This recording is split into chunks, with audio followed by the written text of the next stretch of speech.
বিসমিল্লাহির রহমানির রহিম। আজকের বিজয় দিবস উপলক্ষে আয়োজিত যুক্তরাজ্য বিএনপি কর্তৃক আয়োজিত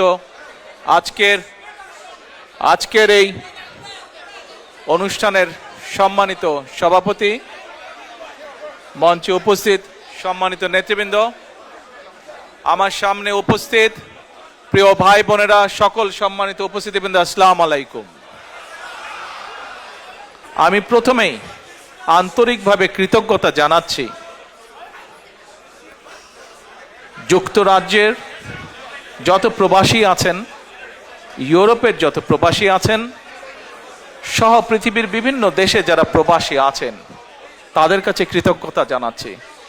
আজকে থেকে যখন প্রায় 18 বছর আগে যখন এই দেশে আসতে বাধ্য হয়েছিলাম চিকিৎসার জন্য, তারপর থেকে বিভিন্ন সময় আপনাদের বহু মানুষ, প্রবাসীদের বহু ভাই বোনেরা আমার এবং আমার পরিবারকে বিভিন্ন সময় মানসিকভাবে সাহস জুগিয়েছেন, বিভিন্নভাবে পাশে দাঁড়িয়েছেন। আমি সেজন্যই সকল প্রবাসী ভাই বোনদের কাছে কৃতজ্ঞতা প্রকাশ করছি আমার এবং পরিবারের পক্ষ থেকে। আজকে মানুষটি আমাদের মাঝে নাই, একটি মানুষের কথা আমার খুব মনে পড়ছে, মরহুম কমরুদ্দিন সাহেবের কথা। এই মানুষটি, সে সময় আমি অসুস্থ ছিলাম এবং এই মানুষটি যেভাবে তার সময়ের সব কিছু দিয়েছেন, সব কিছু দিয়ে আমাকে যেভাবে চিকিৎসার সাহায্য করেছিলেন, তার জন্য আমি তার এবং তার পরিবারকে কৃতজ্ঞতা জানাই। প্রিয় ভাই বোনেরা, আজকে আমাদের মহান বিজয় দিবস। এই বিজয় দিবসে প্রায় 55 বছর হয়ে গেল বাংলাদেশ স্বাধীন হয়েছে। 1971 সালে লক্ষ মানুষের আত্মত্যাগের বিনিময়ে,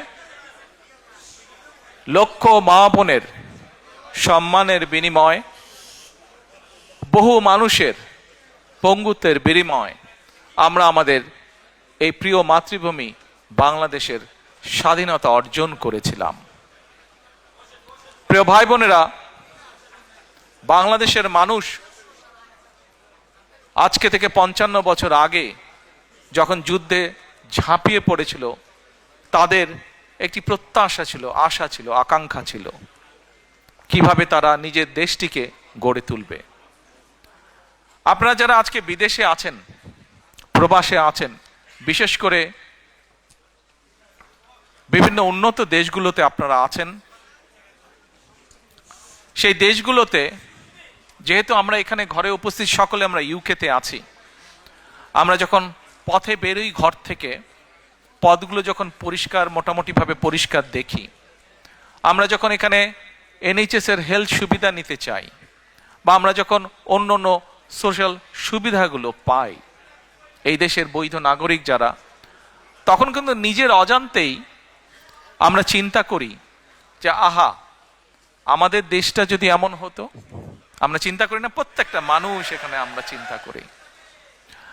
আপনারা হয়তো পরিবারকে নিয়ে হলিডেতে যান, ইউকের ভিতরেও যারা যান, বিভিন্ন হলিডে স্পটে যখন আপনারা যান, সেই স্পটগুলোতে অনেক কিছু যে আছে তা না, কিন্তু তাদের যা আছে এমন সুন্দর করে তারা রাখে যে সেখানে মানুষ যায়, দেখে কি তাদের ইতিহাস, কি তাদের ঐতিহ্য, কি তাদের সামাজিক মূল্যবোধ। সেই জিনিসগুলো আমরা দেখি এবং আমরা আফসোস করি যে আমাদের দেশটি যদি এমন হতো। প্রিয় ভাই বোনেরা, 1971 সালে যেই মানুষগুলো যুদ্ধ করেছিল, সেটি প্রত্যক্ষ হোক বা পরোক্ষভাবে, সেই মানুষগুলো কিন্তু দেশকে নিয়ে এমনই পরিকল্পনা করেছিল, এমনই প্রত্যাশা আশা ছিল তাদের। আমরা দেখেছি বিভিন্ন সময় যখনই দেশটিকে গড়ার জন্য, দেশটিকে মানুষের প্রত্যাশিত যে আশা আকাঙ্ক্ষা সেভাবে যারাই নিতে চেয়েছিল, আমরা দেখেছি বিভিন্নভাবে, বিভিন্ন ষড়যন্ত্রের মাধ্যমে সেই গতিকে রোধ করে দেওয়া হয়েছে।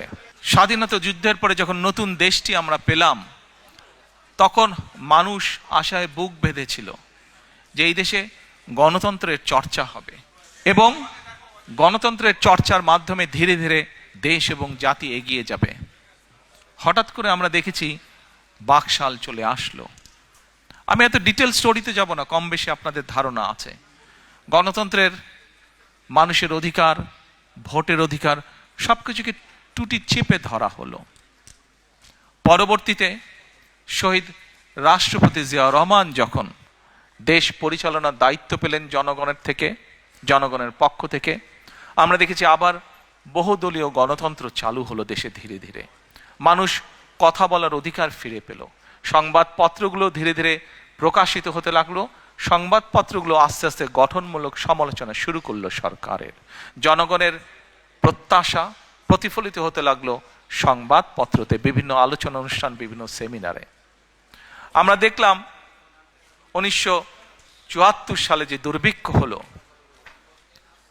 শহীদ রাষ্ট্রপতি জিয়াউর রহমানের সময় দেখলাম দুর্ভিক্ষ অবস্থা থেকে কাটিয়ে দেশ একটা উৎপাদনমুখী রাজনীতি শুরু করলো। এখানে অনেক সিনিয়র মানুষ আছেন, অনেকেই হয়তো কম বেশি বই পড়ে জেনেছেন, বিভিন্ন ডকুমেন্ট থেকে জেনেছেন। শহীদ রাষ্ট্রপতি জিয়াউর রহমানের সময় খাদ্য উৎপাদন শুধু দ্বিগুণই হলো না, আমরা দেশ থেকে খাদ্য রফতানিও পর্যন্ত করে পেরেছিলাম। হতে পারে অল্প ছিল, কিন্তু করেছিল। বাংলাদেশের মতন একটি দেশ বিদেশে চাল পর্যন্ত রফতানি করেছিল, উদ্বৃত্ত চাল। প্রিয় ভাই বোনেরা, আমরা দেখেছি কিভাবে ধীরে ধীরে সেই সময় গড়ে উঠেছিল মিল, কলকারখানা, যেখানে উৎপাদিত হতে লাগলো বিভিন্ন দ্রব্য, যেখানে আস্তে আস্তে মানুষের কর্মসংস্থান ব্যবস্থা হতে লাগলো। তার ফলে ধীরে ধীরে মানুষের অর্থনৈতিক যে মেরুদণ্ড, সেই অর্থনৈতিক মেরুদণ্ড মজবুত হওয়া ধরল।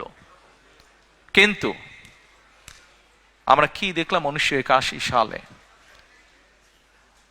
ষড়যন্ত্র বাংলাদেশের বিরুদ্ধে থেমে ছিল না। শহীদ রাষ্ট্রপতি জিয়াউর রহমানকে হত্যা করা হলো।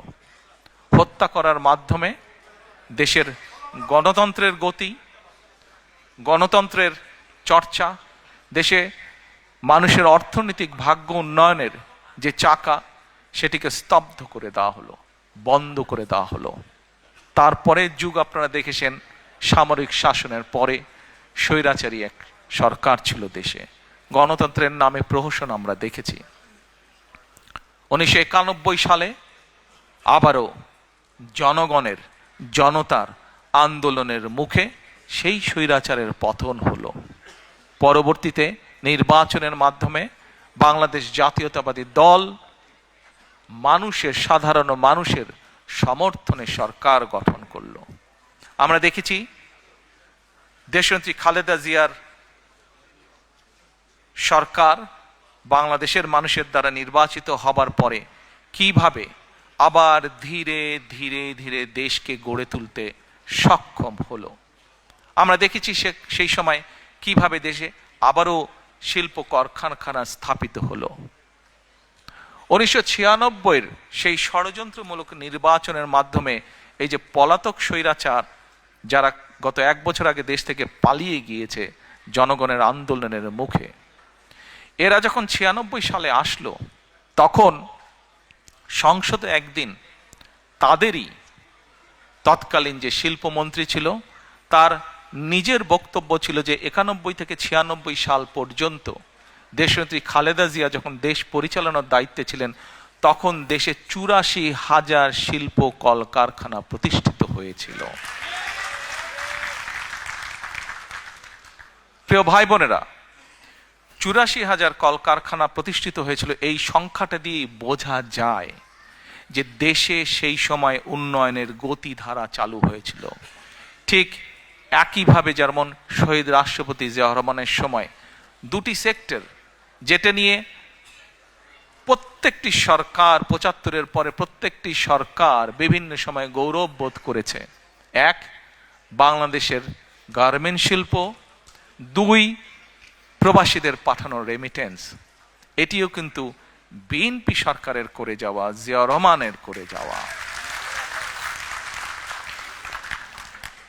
প্রিয় ভাই বোনেরা, দেশনেত্রী খালেদা জিয়ার সময় আমরা কি দেখলাম?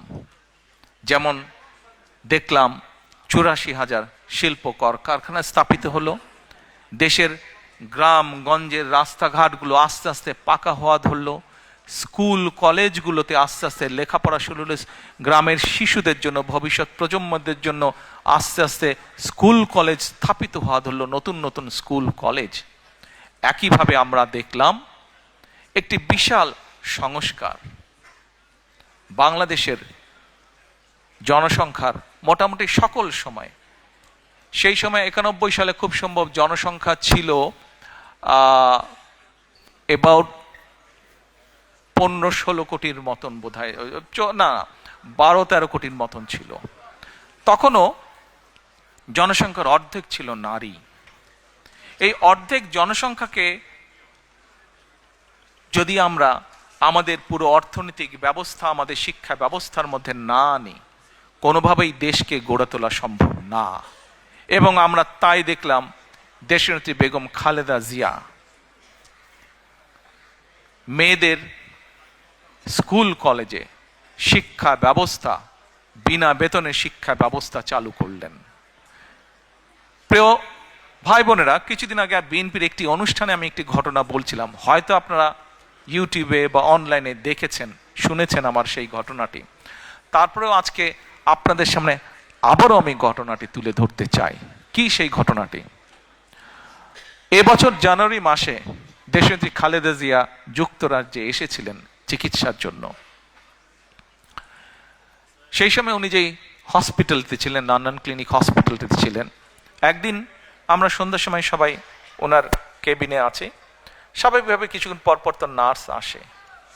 তো সেই সময় একজন নার্স আসলো। নার্সটা এসে আমরা যারা ছিলাম মোটামুটি আমাদের সবাইকে বলছে, আম্মার দিকে তাকিয়ে বলছে, আমি কিন্তু তোমাকে জানি, তুমি কে। তো ওখানে তো বেগম খালেদা জিয়া ভর্তি আছেন, উনি বাংলাদেশের এক্স প্রাইম মিনিস্টার, এগুলো তো আছে। তো আমরা ভাবছি যে এটা তো সবাই জানে, এখানে যারা ডিউটিতে আছে সবাই তো জানবেই এটা। তখন নার্সটি নিজেই বলছেন, না, তোমার যেগুলো অফিসিয়াল প্রোটোকল আছে বা ছিল সেটা তো আমি জানি, কিন্তু আরেকটা ভাবে তোমাকে আমি চিনি এবং অনেক আগে থেকে তোমাকে আমি জানি। আমি যখন ছোট ছিলাম সেই সময় থেকে তোমাকে আমি চিনি, জানি। তো আমরা একটু অবাক হয়ে জিজ্ঞেস করলাম, কিভাবে তুমি ওনাকে চেনো? ওই নার্স যে, তার বাড়ি ছিল, দেশের বাড়ি হচ্ছে, শি ওয়াজ ফ্রম নাইজেরিয়া। তো বলল, তুমি তোমার দেশে মেয়েদের জন্য ক্লাস 12 পর্যন্ত শিক্ষা ফ্রি করেছো তুমি, এবং আমার দেশের সরকার তোমার এই পলিসিটা গ্রহণ করেছে, যার ফলে আমি বিনামূল্যে শিক্ষা পেয়েছি, পরবর্তীতে পড়ালেখা করেছি, আজকে আমি ইউকেতে এসে এখানে কাজ করছি। প্রিয় ভাই বোনেরা, আপনাদেরকে অল্প একটি বললে অনেক বলা যাবে, বললে অনেক কিছু বলা যাবে বিএনপি সরকার কি কি করেছে। যেমন আরেকটি বলি, এটাও স্বাস্থ্য খাতেরই কথা। আপনারা এখানে যারা আছেন আজকে উপস্থিত, কারো না কারো, সবার বাড়ি কোনো না কোনো জেলা এবং কোনো না কোনো উপজেলায়। আপনাদের সবারই যখন দেশে যান, গিয়েছেন, দেখছেন, এই উপজেলায় 51 বেডের একটি উপজেলা স্বাস্থ্য কমপ্লেক্স আছে। আপনার নিজের উপজেলার স্বাস্থ্য কমপ্লেক্সটি কে কে দেখেননি? হাত তুলেন তো ভাই, কে কে দেখেন নেই? যারা যারা নিজের উপজেলা স্বাস্থ্য কমপ্লেক্স দেখেননি, আচ্ছা, তাহলে দয়া করে গিয়ে দেখে নেবেন এবার, যারা হাত তুলেছেন দেখেননি। আর কারা কারা দেখেছেন? এই দেখেন, মেজরিটি মানুষ দেখেছেন, ধন্যবাদ, থ্যাংক ইউ সো মাচ। এখন এই যে উপজেলা স্বাস্থ্য কমপ্লেক্স, এই উপজেলা 51 বেডের যেটা, এটির 31 বেড করেছিলেন শহীদ রাষ্ট্রপতি জিয়া রহমান, তার আগে ওখানে কিচ্ছু ছিল না। এবং পরবর্তীতে যেই 20 বেড অ্যাড হয়েছে, পরবর্তীটা করেছে আপনাদেরই সরকার, দেশনেত্রী খালেদা জিয়া সরকার।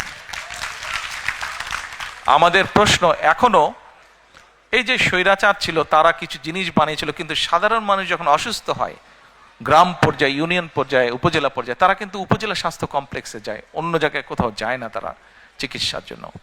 তার মানে মানুষ, প্রান্তিক মানুষ চিকিৎসার জন্য যতটুকু সুবিধা পাচ্ছে, তারা যে যাচ্ছে, তারা কিন্তু সেই বিএনপি যে করে আসছে সেখানেই তারা যাচ্ছে। প্রিয় ভাই বোনেরা, খুব সংক্ষেপে আমি কয়েকটি উদাহরণের মাধ্যমে আপনাদের সামনে কিছু কথা উপস্থাপন করলাম। আমরা বিগত 16 বছর 2008 থেকে এবং বিশেষ করে 14 সালের পর থেকে 5ই আগস্ট 4 আগস্ট পর্যন্ত বাংলাদেশ জাতীয়তাবাদী দলের লক্ষ লক্ষ নেতা কর্মী রাজপথে ছিলাম। আমরা কেন রাজপথে ছিলাম? আমরা রাজপথে ছিলাম এই দেশের মানুষের রাজনৈতিক অধিকার, কথা বলার অধিকার, ভোটের অধিকার প্রতিষ্ঠা করার জন্য। আমাদের সাথে আমরা যে শুধু একা ছিলাম তা না, আমাদের সাথে আরো কিছু রাজনৈতিক দল ছিল। কে ছোট কে বড় সেটি কথা না, মূল কথাটি হচ্ছে অত্যাচার, নির্যাতন, অবৈধ ক্ষমতা দখলদারির বিরুদ্ধে আমরা বিএনপি সহ অনেকগুলো রাজনৈতিক দল সে সময় রাজপথে ছিলাম। এই রাজপথে থাকতে গিয়ে আমাদের হাজারের মতন নেতাকর্মী গুমের শিকার হয়েছে, আরো হাজারেরও বেশি নেতাকর্মী খুনের শিকার হয়েছে। আমাদের 60 লক্ষের মতন নেতাকর্মী বিভিন্ন নির্যাতন, অত্যাচার, হামলার শিকার হয়েছে।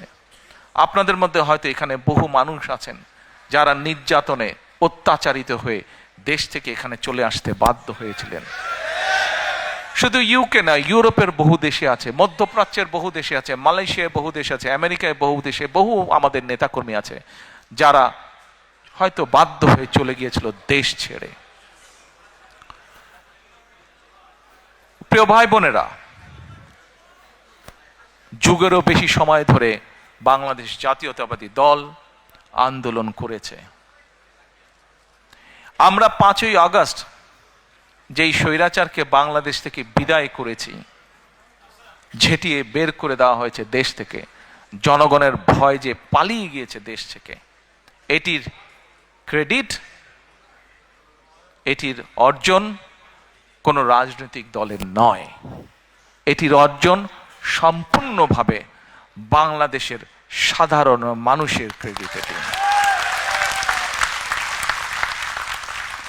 আপনারা যদি অগাস্টের সেই দিনগুলো, জুলাইয়ের শেষ দিনগুলো যদি আপনারা দেখেন, শুধু কি রাজনৈতিক দলের নেতৃবৃন্দ মাঠে ছিল, রাজনৈতিক কর্মীরা মাঠে ছিল দলের? নো। সেদিন আমরা দেখেছি একজন রিক্সা চালক মাঠে, আমরা দেখেছি সিএনজি চালক মাঠে, আমরা দেখেছি ক্ষুদে ব্যবসায়ী মাঠে, আমরা দেখেছি স্কুল শিক্ষক মাঠে, আমরা দেখেছি ডাক্তার নার্স মাঠে, আমরা দেখেছি বিভিন্ন কলেজ, বিশ্ববিদ্যালয়ের, প্রাইভেট ইউনিভার্সিটি, স্কুল শিক্ষক, ছাত্র ছাত্রীরা মাঠে, আমরা দেখছি গৃহিণীরা পর্যন্ত রাজপথে, আমরা দেখেছি শিশুরা পর্যন্ত রাজপথে। প্রত্যেকটি মানুষের স্যাক্রিফাইস, প্রত্যেকটি মানুষের অবদান, প্রত্যেকটি মানুষের সাহসিকতার ফলেই সেই আন্দোলন সেদিন সফল হয়েছিল। প্রিয় ভাই বোনেরা, আন্দোলন ইনশাআল্লাহ আলহামদুলিল্লাহ সফল হয়েছে, কিন্তু আন্দোলন সফল হবার সফলতা হচ্ছে একটি অধ্যায়। বিজয় করা অনেক সময় বিজয় করা যায়, কিন্তু বিজয়ের সফলতা ধরে রাখা আরো কঠিন। প্রিয় ভাই বোনেরা, যেই কথাটা দিয়ে শুরু করেছিলাম, একটি কথা বলেছিলাম শুরুর দিকে, আমরা যারা ইউকেতে থাকি যখন ঘর থেকে বের হই, এই দেশের অনেক কিছু দেখলে মনে হয় আহা, আমার দেশটা কেন এমন না। প্রিয় ভাই বোনেরা, আমাদের দেশটি যদি গড়ে তুলতে হয় আমাদের প্রত্যাশার মতন, তাহলে তো কাজ আমাদেরকেই করতে হবে, তাই নয় কি? আমাদেরকেই তো, বাংলাদেশের মানুষকে যারা আমরা বাংলাদেশি, আমাদেরকে মিলেই তো কাজটি গড়ে তুলতে হবে, দেশকে গড়ে তুলতে হবে। প্রিয় সহকর্মীবৃন্দ, ষড়যন্ত্র চলছে। ষড়যন্ত্রকারীরা কিন্তু তাদের সেই 71-এ যারা ষড়যন্ত্র করেছিল, 75-এ যারা ষড়যন্ত্র করেছিল, 7ই নভেম্বরে পরাজিত হয়েছিল, 81-তে যারা ষড়যন্ত্র করেছিল, 96-তে যারা ষড়যন্ত্র করেছিল, পরবর্তীতে যারা ষড়যন্ত্র করেছে তাদের ষড়যন্ত্র কিন্তু থেমে নেই। এবং বাংলাদেশ জাতীয়তাবাদী দল একটি দায়িত্বশীল দল হিসাবে আমাদের এবং আমাদের প্রতিটি পর্যায়ের নেতাকর্মীর পবিত্র দায়িত্ব হচ্ছে বাংলাদেশের মানুষকে সাথে নিয়ে সচেতন করার মাধ্যমে সজাগ এবং সতর্ক থাকা এবং বাংলাদেশের মানুষকে সজাগ এবং সতর্ক রাখা এই ষড়যন্ত্রের বিরুদ্ধে। প্রিয় ভাই বোনেরা, স্বৈরাচারকে আমরা বিদায় করেছি 16 বছর ধরে, এবং এর আগে বিভিন্ন সময় বাংলাদেশের মানুষ, সে রাজনৈতিক দলের নেতা বা কর্মী হোক অথবা একজন সাধারণ মানুষ যে তার দেশকে ভালোবাসে, এরকম বহু মানুষ অকাতরে জীবন বিলিয়েছে শুধুমাত্র দেশটিকে একটি সঠিক জায়গায় নিয়ে আসার জন্য, শুধুমাত্র দেশের মানুষের গণতান্ত্রিক অধিকারকে প্রতিষ্ঠিত করার জন্য। আজ একটি সময় এসেছে, আগামী 2 মাস পরে দেশে একটি নির্বাচন, বহুল প্রত্যাশিত একটি নির্বাচন, যে নির্বাচনে মানুষ নিজে ঘর থেকে বেরিয়ে নিরাপদে যাবে, স্বাচ্ছন্দ্যে ভোট দিবে তার ইচ্ছা মতন। এরকম একটি প্রত্যাশিত দিন সামনে অপেক্ষা করছে। প্রিয় সহকর্মীবৃন্দ, আমরা যেরকম একটি দায়িত্বশীল রাজনৈতিক দল হিসাবে আজকে আমাদের দায়িত্ব যেমন বাংলাদেশের বিরুদ্ধে, বাংলাদেশের মানুষের স্বাধীনতা, সার্বভৌমত্ব, গণতান্ত্রিক অধিকার, ভোটের অধিকার, অর্থনৈতিক স্বাধীনতার বিরুদ্ধে যারা ষড়যন্ত্র করছে তাদের বিরুদ্ধে যেমন বাংলাদেশের মানুষকে সতর্ক রাখা, সজাগ রাখা, একই সাথে প্রিয় ভাই বোনেরা, আমাদের একটি অন্যতম গুরুত্বপূর্ণ দায়িত্ব হচ্ছে দেশের মানুষের সামনে পরিকল্পনা দেওয়া। আমাদের মধ্যে অনেকেই বক্তব্যে বলেন আমরা এই স্বপ্ন দেখছি, আমরা সেই স্বপ্ন দেখছি। আমি ভাই স্বপ্নের মধ্যে নাই, আমি কোনো স্বপ্নের মধ্যে নেই। আমরা আছি পরিকল্পনার মধ্যে। আমরা পরিকল্পনা করব, আমরা পরিকল্পনা বাস্তবায়ন করব। আমরা কোনো স্বপ্নের মধ্যে থাকতে চাই না। স্বপ্ন দেখতে দেখতে দেশ থেকে প্রতি বছর $16 বিলিয়ন পাচার হয়ে গিয়েছে। স্বপ্ন দেখতে দেখতে দেশের অর্থনৈতিক অবস্থা, দেশের শিক্ষা ব্যবস্থা, দেশের কৃষি ব্যবস্থা, দেশের রাস্তাঘাট, দেশের আইন আদালত, আইন শৃঙ্খলা সবকিছু ভেঙে চুরমার হয়ে গিয়েছে। প্রিয় ভাই বোনেরা, আপনারা যদি একটু রিসার্চ করেন আপনাদের মতন করে, দেখবেন প্রথম যখন শহীদ রাষ্ট্রপতি জিয়াউর রহমান দেশ পরিচালনার দায়িত্ব পেলেন, তার আগে কি অবস্থা ছিল দেশের? সেই খাদের কিনারা থেকে উনি তুলে নিয়ে এসেছিলেন দেশকে। আবারও 90-এ স্বৈরাচারের পতনের পরে যখন দেশনেত্রী খালেদা জিয়া দেশ পরিচালনার দায়িত্ব পেলেন, আবারও ধীরে ধীরে পরিশ্রম করার মাধ্যমে দেশকে একটি অবস্থানে তুলে নিয়ে এসেছেন। এটি হতে পারে প্রকৃতি বলেন, ইতিহাস বলেন, বাস্তবতার একটি নির্মম চিত্র, বা কিভাবে বলবো আমি নিজেও ঠিক জানি না। বাট বাস্তবতা হচ্ছে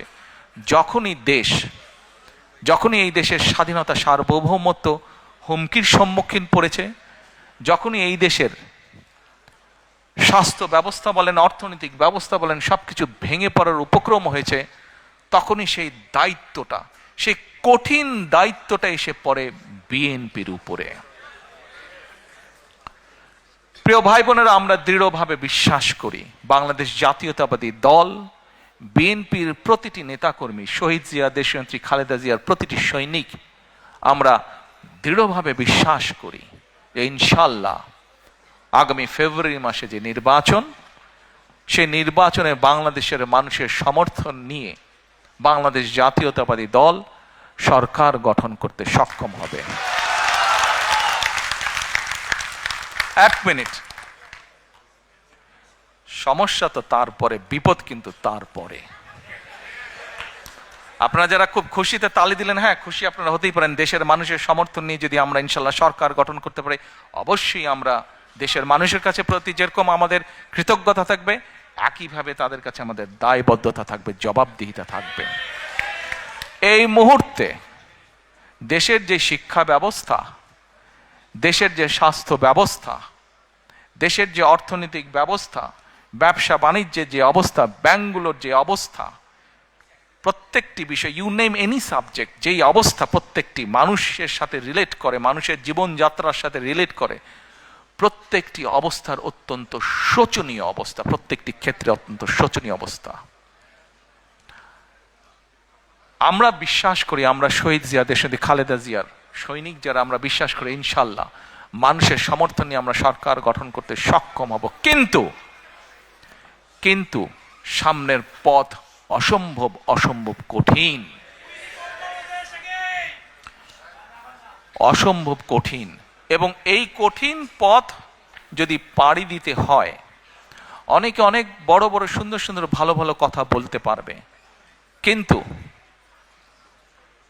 আমাদেরকে পরিকল্পনা গ্রহণ করতে হবে যদি এই কঠিন পথ আমরা অতিক্রম করতে চাই। আমাদের কি পরিকল্পনা গ্রহণ করতে হবে? এরকম কয়েকটি পরিকল্পনার কথা আপনাদের সামনে আমি আজকে তুলে ধরতে চাই। সময় পাবো? Thank you. না সারা রাত না ভাই, আমারও সকালে কাম আছে, আপনাদেরও কাম আছে। এখন কয়েকটি আপনাদের সামনে আমি তুলে ধরবো। আপনাদের নিশ্চয়ই মনে আছে প্রিয় ভাই বোনেরা, আপনাদের নিশ্চয়ই মনে আছে আজকে থেকে যখন বাংলাদেশের মানুষের, বাংলাদেশের ঘাড়ে ওই পলাতক পতিত স্বৈরাচার চেপে বসেছিল, ঠিক সেই সময় আপনাদের দল বিএনপি বাংলাদেশে আজকে থেকে প্রায় 2.5 বছর আগে, তখন কেউ জানতো না যে কবে, আমরা প্রত্যেকে দৃঢ়ভাবে আত্মবিশ্বাসী ছিলাম যে স্বৈরাচারকে পড়তে হবে, তাকে চলে যেতে হবে। কবে হয়তো এক্সাক্ট ডেট আমরা তখনও সেভাবে নির্ধারিত ছিল না। স্বৈরাচার পতনের 2.5 বছর আগে বাংলাদেশের মানুষের সামনে আমরা 31 দফা সংস্কার কর্মসূচি উপস্থাপন করেছিলাম। মনে আছে আপনাদের? Yes. তখন অনেকে হেসেছিল। আর আজকে যারা, কাউকে আমি আঘাত করে কথা বলতে চাই না, কাউকে অসম্মান করে কথা বলতে চাই না, কিন্তু আজকে বহু মানুষ সংস্কার নিয়ে কথা বলছে। ভেরি গুড, বলুন, আমরা চাই আপনারা বলুন। কারণ আমাদের 31 দফাতে আমরা বলেছি এটার থেকে বেটার যদি কিছু দেন, এটা থেকে নতুন কিছু যদি আপনারা কেউ উপস্থাপন করেন, আমরা সানন্দে তা গ্রহণ করব। সেই 31 দফার মধ্যে আমরা বলেছি যে 31টে দফা আমরা বিশ্বাস করি, শহীদ রাষ্ট্রপতি জিয়াউর রহমান 19 দফা দিয়েছিলেন। সেই 19 দফাকে আরো সময়ে, পরিস্থিতি, সবকিছুর পরিবর্তনের কারণে সেটিকে আমরা কিছুটা আরো পরিবর্তন করে আরো সুন্দরভাবে আমরা উপস্থাপন করেছি, যার ভিত্তিতে আমরা দেশ পরিচালনা করতে চাই ইনশাআল্লাহ। এখন এই 31 দফার ভেতর থেকে আমরা আরো কয়েকটি বিষয়কে আলাদা করে বের করে নিয়ে এসেছি।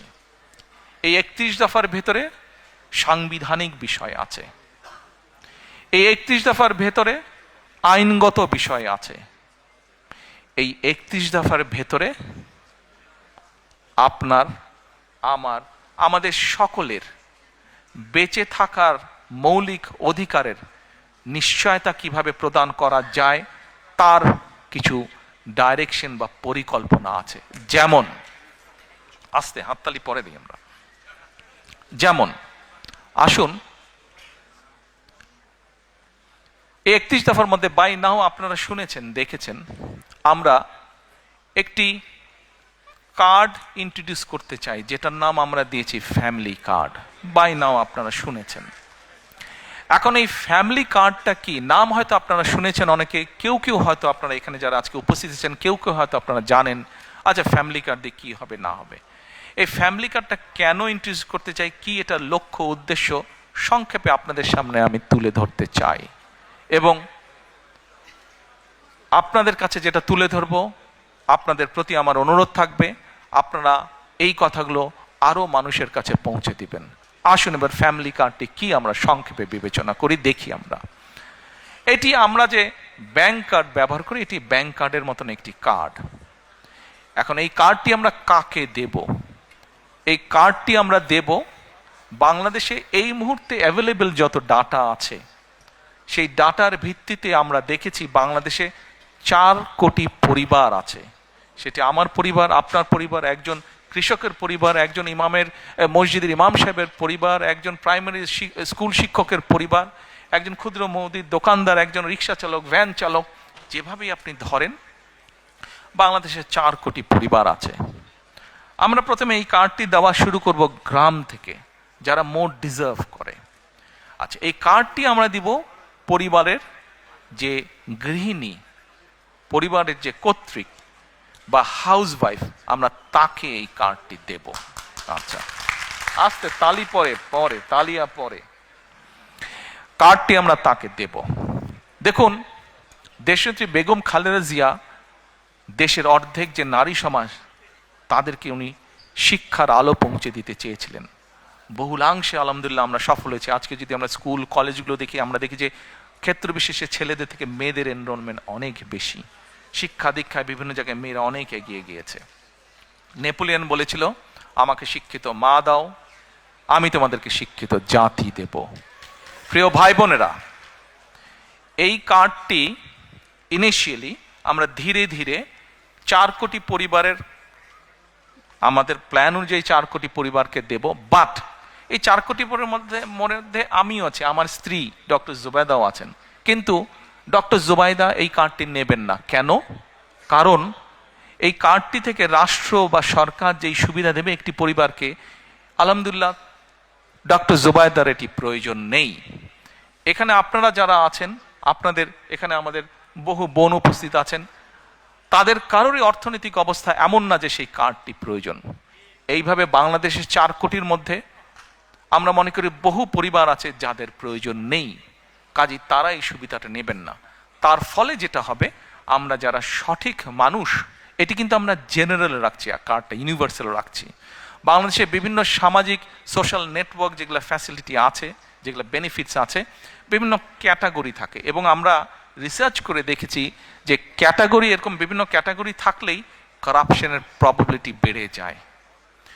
কারাপশনের প্রবাবিলিটি বেড়ে যায়, পলিটিক্যাল ইনফ্লুয়েন্স হয়, তখন ওইখানে কারাপশন তৈরি হয়।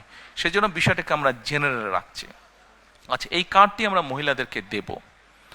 আমরা এর মধ্যে কতগুলো 10টা স্পট, সরকারের কিছু নিয়ম আছে, আপনি হুট করেই চালু করতে পারবেন না, পাইলট প্রজেক্ট করতে হয় সরকারকে। এই কার্ডটির মধ্যে আমরা 2টো উপায় রেখেছি। 2 থেকে 2,500 টাকা পর্যন্ত আমরা কিছু মহিলা বা পরিবারকে বা হাউসওয়াইফকে আমরা দেব, আর 2,500 টাকার সম পরিমাণ খাদ্য সহায়তা আমরা দেব। পাইলট প্রজেক্টের মাধ্যমে আমরা দেখব যে 3 থেকে 6 মাস যে কোন পরিবারগুলোর কতটুকু উন্নতি হচ্ছে, কিভাবে পরিবর্তন হচ্ছে। যেটা বেটার হবে, যদি ক্যাশে বেটার হয় আমরা ক্যাশ দেব, যে যদি খাদ্য সহায়তা দিয়ে বেটার হয় তাহলে আমরা খাদ্য সহায়তা দেব। আচ্ছা, এর ভিতরে অলরেডি আমরা কাজ করেছি। আপনারা বলতে পারেন, হয়তো কেউ জিজ্ঞেস করতে পারেন যে ভাই, দলের লোকজন দিয়ে করলেন, তাদের রিসার্চ আর কতটুকু কারেক্ট হবে? এখানেই ভুল। শুধুমাত্র দলের লোক দিয়ে আমরা রিসার্চ করিনি। এই সবের কাজে, এই ধরনের কাজে যারা এক্সপার্ট আছেন, এক্সপার্টিজ আছেন, যারা প্রফেশনালস আছে, এরকম একটা টিম দিয়ে আমরা এই কাজটি তৈরি করেছি। এবং এটার বাজেট কোথা থেকে কিভাবে আসবে সেটিও আমরা, বাজেটের যে সকল কাগজপত্র পাবলিক ডকুমেন্ট হিসেবে উপস্থিত আছে, সেখান থেকে আমরা সব কিছু বের করেছি কিভাবে আমরা এগুলা চালু করব। কাজে ওই প্রাইমারি কাজগুলো আমরা শেষ করেছি। এখন এটা লক্ষ্য বা উদ্দেশ্য কি, কেন আমরা করছি, আসেন আপনি চিন্তা করে দেখুন। একজন কৃষক বা একজন মসজিদের ইমাম সাহেব বা মুয়াজ্জিম সাহেব, তার পরিবারের হাতে যখন আপনি এই কার্ডটি দিবেন, প্রথম 6 মাস কিছু হবে না, প্রথম 2 বছরও কিছু হবে না, 3 বছরও কিছু হবে না, বাট 5 বছরের মাথায় গিয়ে কি কি পরিবর্তন হবে সেটা একটা চিত্র আপনাদের সামনে আমি তুলে ধরি, একটা পিকচার তুলে ধরি। সেই পিকচারটি কি?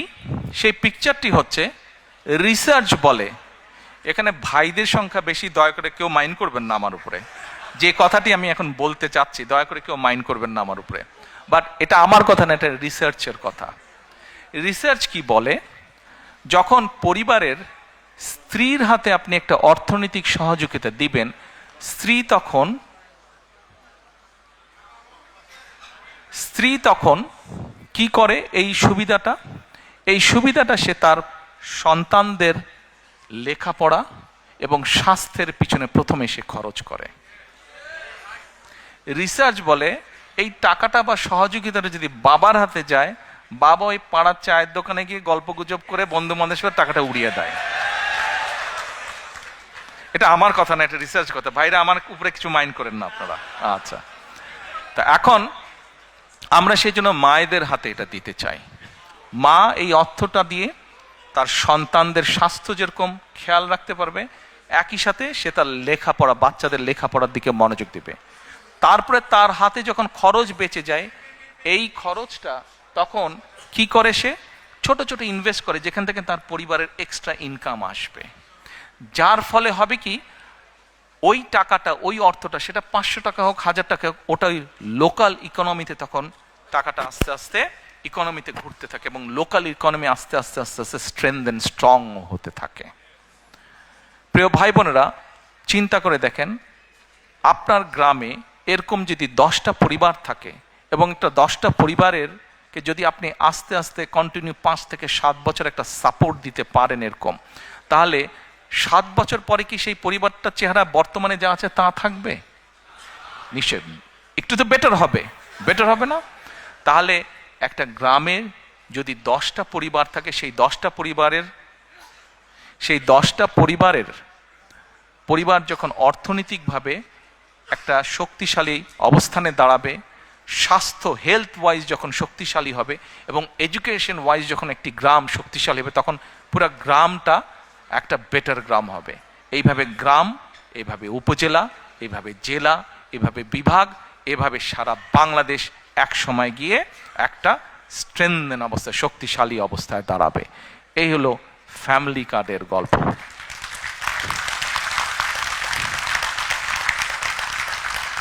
এই ফ্যামিলি কার্ড কিন্তু স্বপ্ন না, এটা হচ্ছে পরিকল্পনা, এবং ইনশাল্লাহ এই পরিকল্পনা আমরা বাস্তবায়ন করব। আমরা যদি 4 কোটি পরিবারের অন্তত 30 to 40% কাছে রিচ করতে পারি, তাহলেও ইনশাল্লাহ বাংলাদেশের চেহারার একটা বিরাট পরিবর্তন হবে। আমাদের লক্ষ্য কাউকে মিলিয়নিয়ার বানানো না, কিন্তু আমাদের লক্ষ্য বাংলাদেশের 4 কোটি পরিবারের প্রত্যেকটি পরিবার যেন সুন্দরভাবে, ডিসেন্ট ভাবে বেঁচে থাকতে পারে, দাঁড়াতে পারে। এটি হচ্ছে আমাদের লক্ষ্য। এবার আসুন আরেকটি পরিকল্পনার কথা আপনাদেরকে বলি। কৃষক কার্ড, বাই নাও এর মধ্যে অনেকেই শুনেছেন, অনলাইনে বিভিন্নভাবে, ফেসবুকে বিভিন্নভাবে দেখেছেন। কৃষক কার্ড, আমাদের কাছে যে অ্যাভেলেবল ডাটা আছে, সেই ডাটার মাধ্যমে আমরা দেখেছি বাংলাদেশে 1.5 কোটি সরাসরি কৃষক আছে। এখানে আপনারা অনেকেই আছেন, শুধু সিলেট নয়, সিলেট সহ বিভিন্ন ডিস্ট্রিক্টের, বেশ সিলেটের বাইরেও, অধিকাংশ অবশ্যই সিলেট, বাট সিলেটের বাইরেও কিছু মানুষ আছেন। সিলেট হোক, সিলেটের বাইরেই হোক, ভাই আমিও হাফ সিলেটি, কাজে বলে লাভ নাই। বাংলাদেশে 1.5 কোটি কৃষক আছে। এখন এই কৃষকের মধ্যে আবার কয়েকটা ক্যাটাগরি আছে কিন্তু, প্রান্তিক কৃষক, ক্ষুদ্র কৃষক, মাঝারি কৃষক, বড় কৃষক। এখন এই 1.5 কোটি কৃষকের মধ্যে প্রায় কয়েক লক্ষ হবে বড় কৃষক, বাকি ম্যাক্সিমামই কিন্তু প্রান্তিক, ক্ষুদ্র, মাঝারি কৃষক। এখন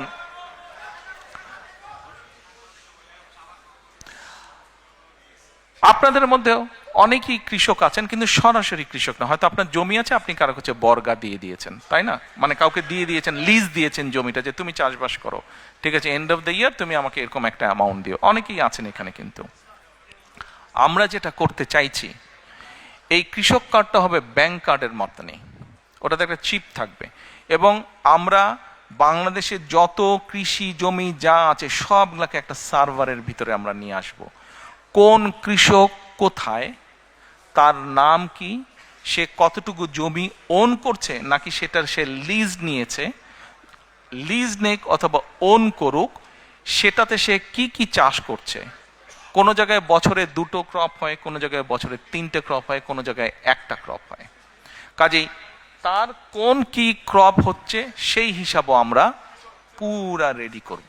আচ্ছা, এখন রেডি করে যেটা আমাদের টার্গেট বা এইম, আমাদের যার একটা হয়তো একটা হচ্ছে ফসল, যার দুটো হচ্ছে, তাকে আমরা যে কোনো একটা ফসলের ফুল সাপোর্টটা দেওয়ার চেষ্টা করব। তাকে আমরা তার যেটা রিকোয়ার্ড সিড, ফার্টিলাইজার, পেস্টিসাইড, এই পুরা সাপোর্টটা তাকে আমরা দিব 5 to 7 years টাইম।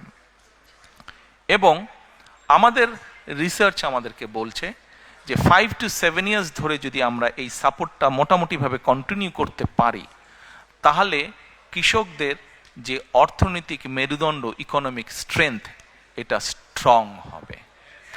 আজকের যে ক্ষুদ্র কৃষক হয়তো সে মাঝারি কৃষক হবে, যে প্রান্তিক কৃষক সে ক্ষুদ্র কৃষক হবে। যদি নাও হয়, অন্তত তার অবস্থার পরিবর্তন হবে, তার প্রোডাকশন বাড়বে। আমরা এই যে প্রায় পত্রপত্রিকায় নিউজ পড়ি যে এই দ্রব্যের দাম বেড়ে গেছে, নিত্য প্রয়োজনীয় ওই দ্রব্যের দাম বেড়ে গেছে। দেখুন, বাংলাদেশের জনসংখ্যা প্রায় 20 কোটি প্লাস মাইনাস মিনিমাম। এই জনসংখ্যাকে যদি আপনার ফুড সাপ্লাই দিতে হয়, আমাদেরকে অবশ্যই আমাদেরকে এগ্রিকালচারের প্রোডাকশন বাড়াতে হবে। আমরা এগ্রিকালচার প্রোডাকশন যদি না বাড়াই, কোনোভাবেই কিচ্ছু করা যাবে না। আচ্ছা, এর মধ্যে আমাদের আরেকটি প্রোগ্রাম আছে এই কৃষক কার্ডের ভিতরে। 10টা ফ্যাসিলিটি আমরা দেব। যেমন অনেক সময় বিভিন্ন জায়গায় বন্যা হচ্ছে, বিভিন্ন জায়গায় দুর্যোগ, বৃষ্টি, ঝড় হচ্ছে। আমরা এর ভিতরে এক ভদ্রলোকের সাথে কথা বলছি, বাংলাদেশি ভদ্রলোক। উনি এই ক্লাইমেট নিয়ে কাজ করে, উনি অস্ট্রেলিয়াতে থাকেন। এখন তোমার উপজেলা কোনটা? বালাগঞ্জ। তোমার ইউনিয়ন? পূর্ব গৌরীপুর। বালাগঞ্জের পূর্ব গৌরীপুর। এখন ওখানে ধরেন একজন কৃষক ডিসাইড করলো যে সে কালকে সার দিবে, ফার্টিলাইজার দিবে, কিন্তু কালকে বৃষ্টি যদি হয় তাহলে ফার্টিলাইজার সব ওয়াশ আউট হয়ে যাবে, তাতে তার ফাইন্যান্সিয়ালি লস হবে। আমরা যে জিনিসটা প্ল্যান করছি, যেহেতু আমরা পুরো সার্ভার ভিতরে পুরো একদম ম্যাপিং করে, জোনিং করে আমরা নিয়ে আসব, এবং তাদেরকে আমরা স্মার্টফোনের মাধ্যমে সিস্টেম, আমরা অ্যাপ দিয়ে দিব আস্তে আস্তে। একবারে we can do that, gradually we will do that. আমরা করব, সে তখন ওই সিস্টেমে সে নক করবে। সিস্টেমে নক করলে তখন বালাগঞ্জের ওই গৌরীপুর পূর্ব গৌরীপুর, ওইখানে ওই কৃষক কিন্তু দেখতে পাবে যে কালকে বৃষ্টি হচ্ছে কি হচ্ছে না। He will know that. আমরা এই ডিটেল পর্যন্ত আমরা কাজ করেছি। বাংলাদেশের মানুষ তাদের সমর্থন দিলে, আমরা ইনশাল্লাহ সরকার গঠনে সক্ষম হলে, gradually we will build this system. তার লোন, বিভিন্ন এখন লোন নিতে গেলে বিভিন্ন রকম সমস্যা হয় কৃষকদের।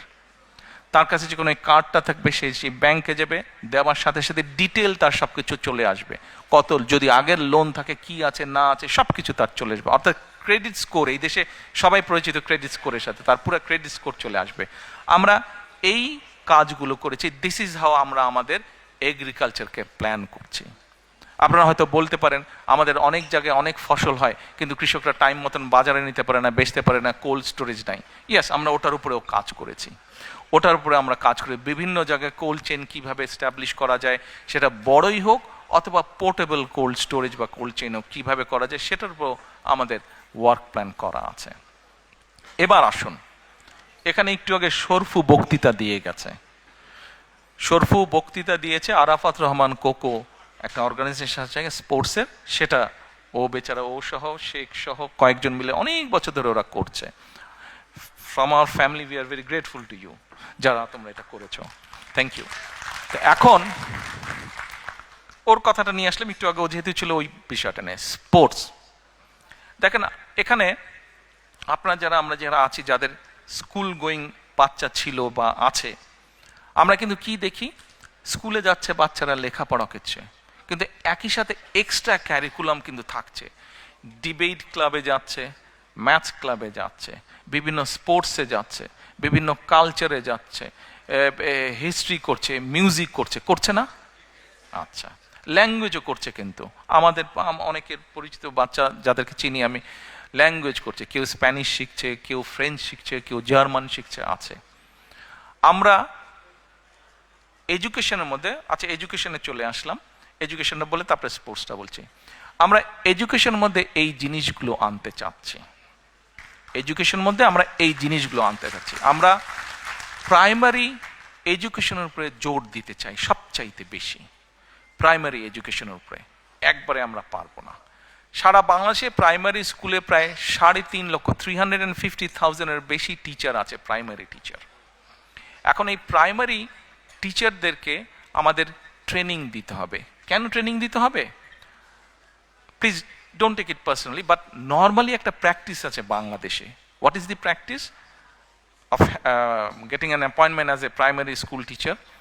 যে যেই ছেলে বা মেয়েটা কোথাও চাকরি বাকরি কিছু পাচ্ছে না, আচ্ছা যাও যাও আমি হেডমাস্টারকে বলে দিচ্ছি ওই প্রাইমারি স্কুলে তুমি টিচার হও, এরকম একটা প্র্যাকটিস আছে, আছে না? অনেক জায়গায় হয়, কিন্তু দেশে আছে। But we need to change this, এই ট্রেডিশনটা, এই কালচারটা we need to change. Because এই মাইকটা যদি ভালো না হতো, আমি যতই জোরে বলতাম আপনারা কিন্তু শুনতে পেতেন না। এই মাইকটা ভালো, এবং সেজন্য আমি আস্তে কথা বললে আপনারা শুনতে পাচ্ছেন। তার মানে আমাদের যে ফিউচার জেনারেশন, ছোট ছোট বাচ্চা যারা ফিউচারে যারা ডাক্তার হবে, ইঞ্জিনিয়ার হবে, পলিটিশিয়ান হবে, এই দেশ রান করবে যারা, এই বাচ্চাগুলোকে তো আমাদের প্রপার এডুকেশন দিতে হবে। শুধু ABCD সরে ও সরে আলিফ বেতে সে পড়লে হবে না, তো প্রপার এডুকেশন দিতে হবে। এডুকেশন কি? এডুকেশনের সাথে তাদেরকে সোশ্যাল ভ্যালুস পর্যন্ত শেখাতে হবে। এখন এই 3.5 লক্ষ টিচারকে কি ঢাকায় বছর বছর এনে ট্রেনিং দেওয়া is very costly, very costly. কিন্তু 3.5 লক্ষ, হোয়াট উই আর প্ল্যানিং, আমরা 1 ট্যাব 1 টিচারে যেতে চাচ্ছি। এই টিচারদেরকে আমরা আস্তে আস্তে আস্তে ডিজিটালাইজ সিস্টেমে, ডিজিটাল সিস্টেমের আন্ডারে আনবো এদেরকে। এদেরকে আমরা not iPad is very expensive, but অনেক কোম্পানি আছে সেম সব কিছু সাপোর্ট, সব কিছু ফ্যাসিলিটি থাকবে, কিন্তু এরকম তাদেরকে আমরা ট্যাবলয়েড দিব, ডিজিটাল ট্যাবলয়েড তাদেরকে দিব। ওটার মধ্যে দিয়ে আমরা তাদেরকে ট্রেনিং দিব।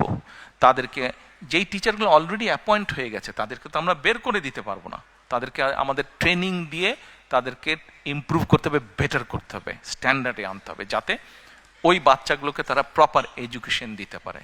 অ্যাট দ্য সেম টাইম এখন থেকে আমরা যেই টিচারগুলো, মানে আমরা যখন দায়িত্ব পাবো ইনশাল্লাহ, তারপর থেকে যেই টিচারদেরকে আমরা নিব, আমরা ভালো স্টুডেন্ট যারা, তাদেরকে we will try to appoint as the primary teacher, যারা ভালো স্টুডেন্ট সমাজের, ছেলে হোক মেয়ে হোক। সেই জন্যই আমরা প্রথমেই প্রাইমারি এডুকেশনে আমরা এমফেসাইজ সবচেয়ে বেশি দিতে চাই। বিকজ আজকে যদি আমি ভালো প্রোডাক্ট তৈরি করতে পারি, ফিউচারে আমি ইনশাল্লাহ ভালো রেজাল্ট পাবো। ভালো টিচার মানে আমি ভালো ফিউচার পাবো।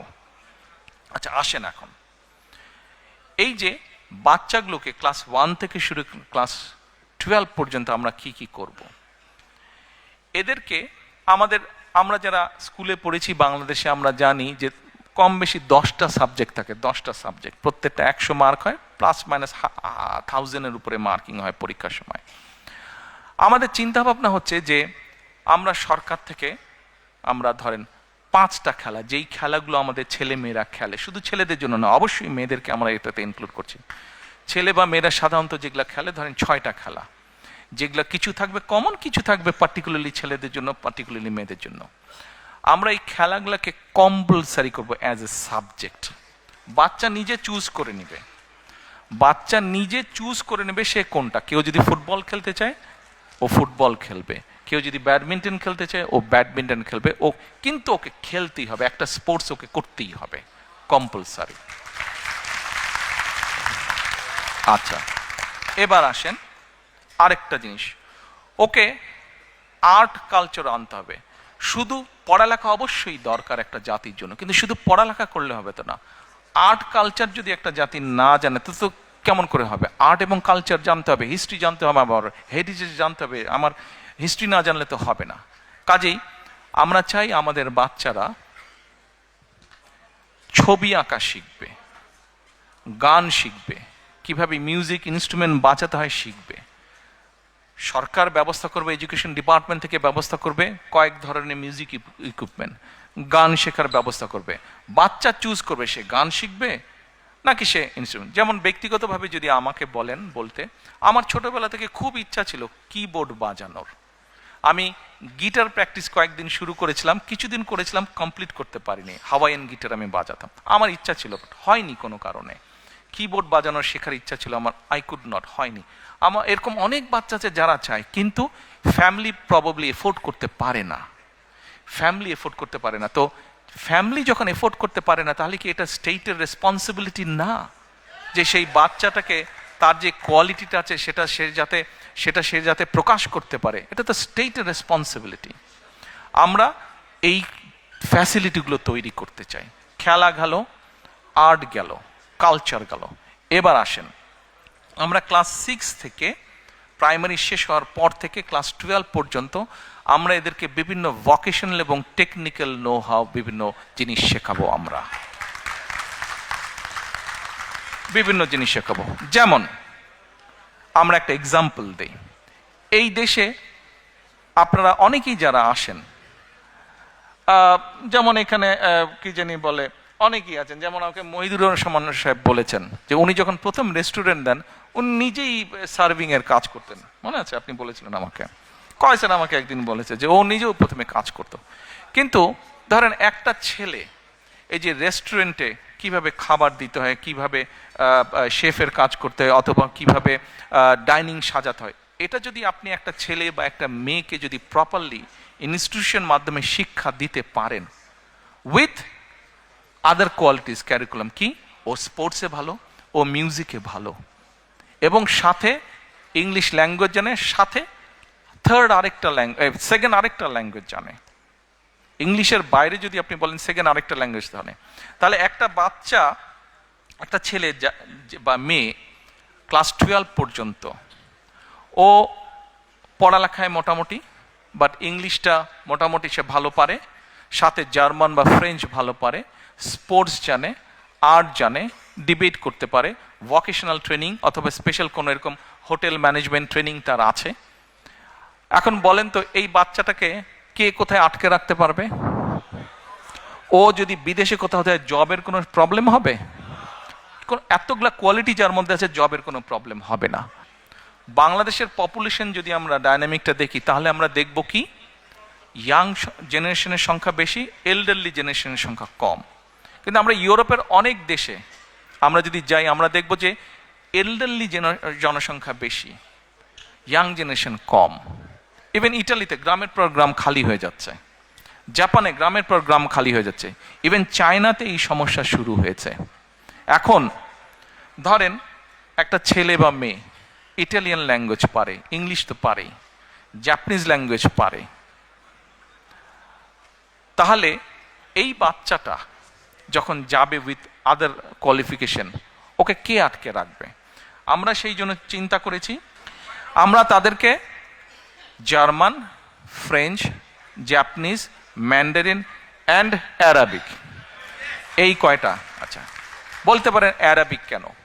বাংলাদেশে বছরে 8 থেকে 10 লক্ষ মানুষ বিদেশে যাচ্ছে। এই 8 থেকে 10 লক্ষের মতন প্রায় 7 লক্ষ মানুষ মিডল ইস্টে যাচ্ছে। কিন্তু আনফর্চুনেটলি এই 7 লক্ষ মানুষ খুব লো পে স্কেলের কাজ করছে। আমরা এটাকে একটা অর্গানাইজ ওয়েতে নিয়ে আসতে চাচ্ছি।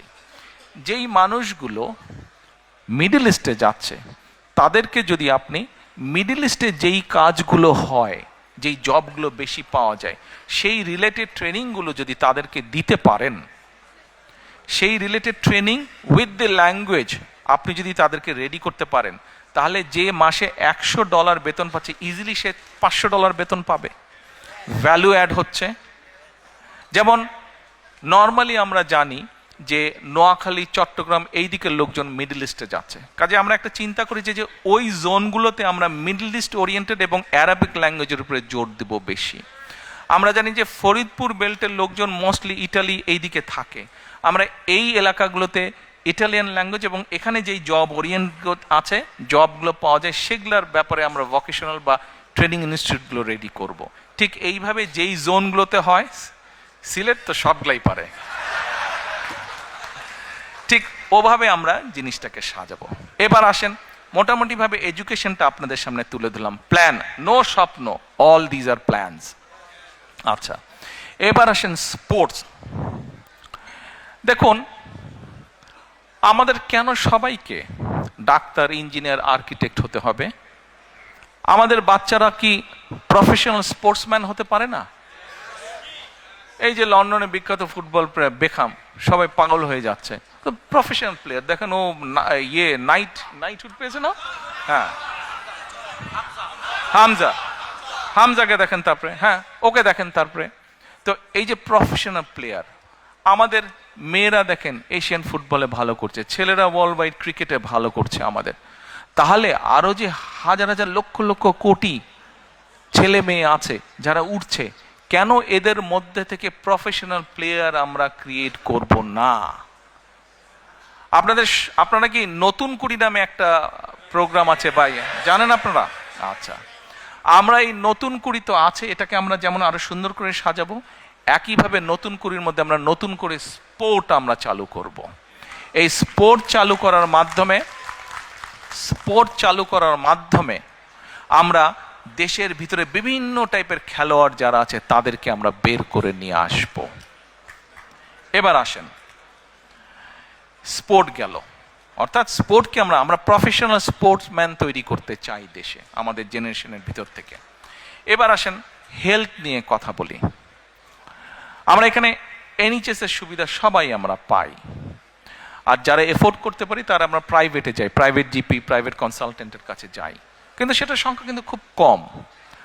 বাংলাদেশে চিন্তা করে দেখেন, 20 কোটি মানুষ, এই 20 কোটি মানুষকে আপনি কিভাবে হেলথ ফ্যাসিলিটি দিবেন, কিভাবে তাকে বেসিক হেলথ ফ্যাসিলিটি দিবেন, এটা কি আমরা কখনো চিন্তা করেছি? 20 কোটি মানুষকে কিন্তু প্রত্যেককে এইভাবে হেলথ ফ্যাসিলিটি দেওয়া কিন্তু ভেরি এক্সপেন্সিভ এবং ভেরি ডিফিকাল্ট ব্যাপার, নিয়ার টু ইম্পসিবল। তো এখন ইউরোপে কিন্তু একটা কাজ এরা শুরু করেছে, প্রিভেনশন। নিশ্চয়ই বাই নাও আপনারা অনেকেই পরিচিত প্রিভেনশন। আমাদেরকে এই প্রিভেনশনে যেতে হবে। আমরা যদি গ্রামের দিকে যাই, জেলা উপজেলায় যাই, আমরা তাহলে কি দেখি?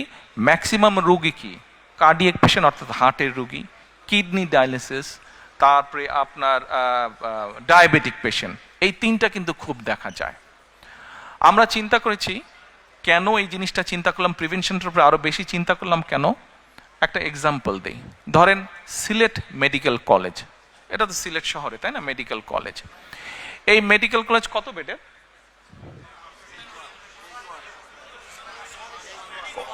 হ্যাঁ, ওসমানী মেডিকেল কলেজ কত বেডের? 600 বেডের। আচ্ছা ঠিক আছে, 600 বেডের। আচ্ছা 700, ওকে 700। এই 700 বেড, তার মানে সরকারের পক্ষে পসিবল এইখানে প্রতিদিন 700 বেডের ওষুধ, ডাক্তার, নার্স, ব্যান্ডেজ যাই লাগুক না কোনো, 700-এর ক্যাপাসিটি আছে দেবার সরকারের। কিন্তু আপনি একদিন ওই সামনে দাঁড়িয়ে থাকেন, ওখানে 700 না, ওখানে এভরিডে 3000 পেশেন্ট আসে। 3000 পেশেন্ট, অর্থাৎ ধরেন আজকে 16 তারিখ 3000 আসলো, কালকে 17 তারিখ 3000 আসলো, পরশুদিন 18 তারিখ 3000 আসলো। আপনি আজকে 700 নিলেন, তার মানে 3000 3000 3000 পরপর 2 দিন ধরি আমরা 3000 6000।